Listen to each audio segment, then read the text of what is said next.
At first glance, it sounds like the perfect olive branch. A son supposedly willing to reconnect with his family, a father who has often spoken about the importance of family, and the possibility of healing one of the most talked about rifts in modern royal history. But as soon as the details begin to emerge, the picture becomes far more complicated. Instead of a simple reunion, reports have suggested that any potential meeting would come with expectations, questions, and conditions. And that's exactly why this story continues to fascinate royal watchers across the world. Welcome back to Royal Scope, where we separate established facts from speculation and take a closer look at the stories dominating royal headlines.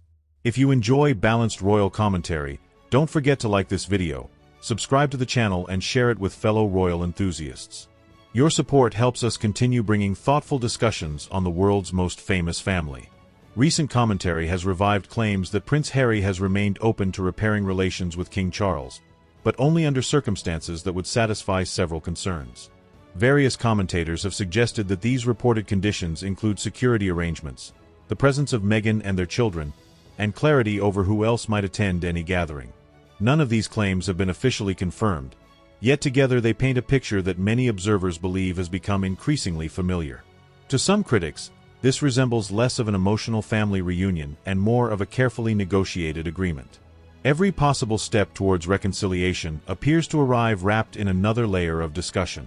It is almost as though reconciliation has become a chessboard, with every move calculated before either side is willing to advance.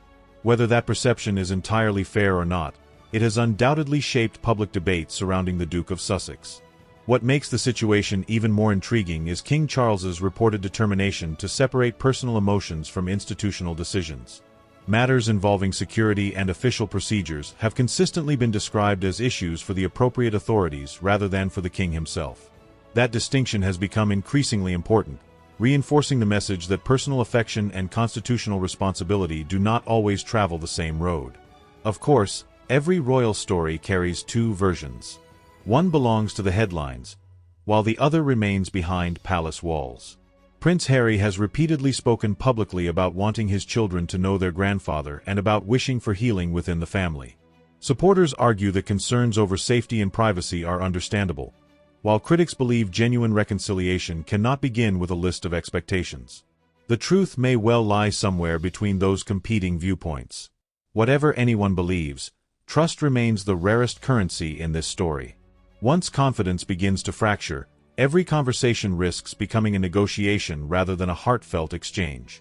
Like an old castle weathering endless storms, relationships can survive remarkable damage, but only if both sides are willing to repair the foundations instead of simply repainting the walls. If you're enjoying this analysis, take a moment to like the video, subscribe to Royal Scope, and let us know your thoughts in the comments.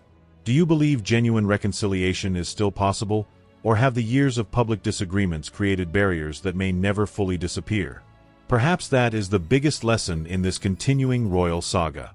Behind every headline are real people navigating complicated family relationships under extraordinary public scrutiny. While rumors and commentary will undoubtedly continue, only those directly involved truly know what conversations have taken place behind closed doors. Until then, the world will keep watching, hoping that one day this chapter becomes less about conditions and speculation, and more about understanding, forgiveness, and the possibility of a fresh beginning.